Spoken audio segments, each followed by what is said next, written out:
Depuis un certain moment, la Côte d'Ivoire s'est engagée dans la mise en place de dispositifs juridiques, institutionnels et opérationnels pour mieux encadrer en fait la dette.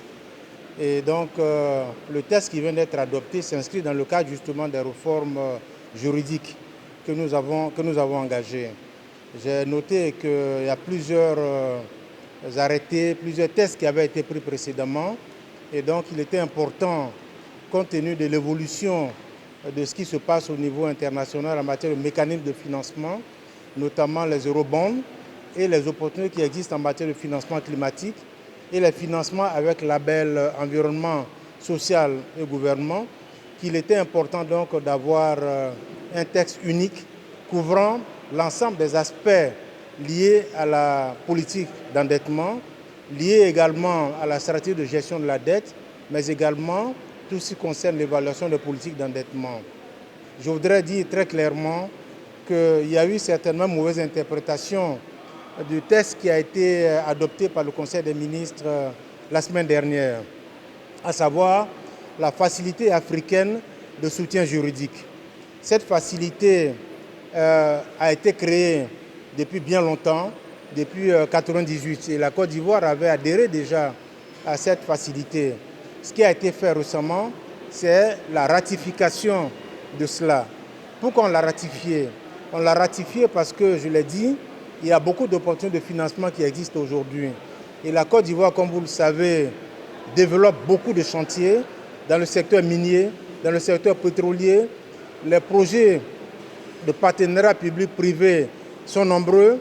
Il y a également tout ce qu'il y a éventuellement comme différent à régler au plan international.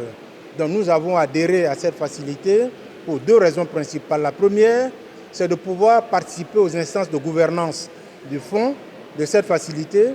Et deuxièmement, faire en sorte que nous puissions bénéficier plus facilement des services de cette facilité en lien avec ce que je vous ai dit tout à l'heure, les engagements que nous avons et les efforts que nous faisons pour développer de nouveaux secteurs qui sont des secteurs pour lesquels nous avons besoin d'avoir, disons, une expertise juridique très claire. Bien sûr, nous en avons, mais avec cette facilité, nous allons avoir besoin également d'avoir le concours d'experts mis à disposition par la Banque africaine de développement, exposés à ce genre de négociations à l'international pour appuyer nos experts nationaux.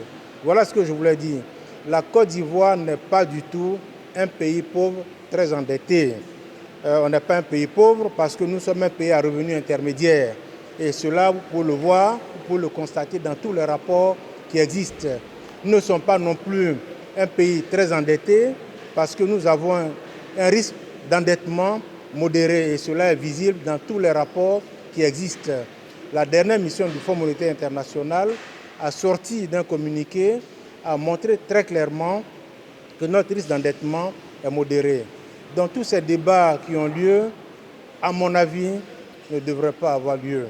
Je ne sais pas pourquoi il y a ces discussions, mais en réalité, la Côte d'Ivoire n'a pas un problème de dette. Il faut savoir que les institutions internationales produisent des rapports régulièrement et ils font des mises à jour de leurs rapports. Ce qui s'est passé, c'est que la Banque mondiale a mis à jour son rapport.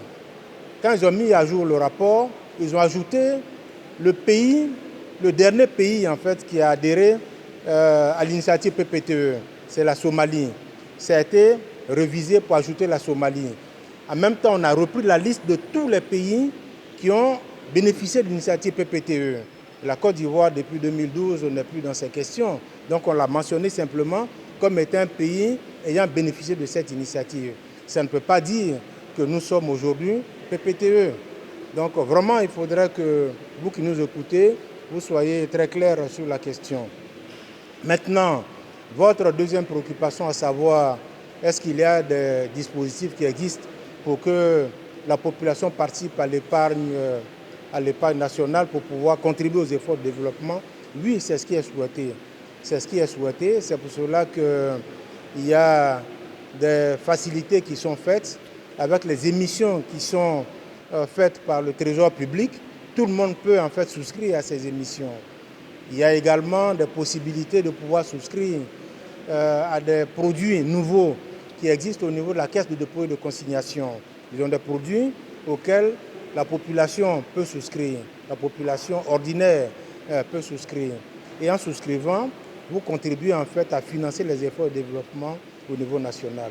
Voilà, je voudrais en tout cas me satisfaire du fait que le projet de loi a été adopté à l'unanimité par les sénateurs membres de la Commission des affaires économiques et financières.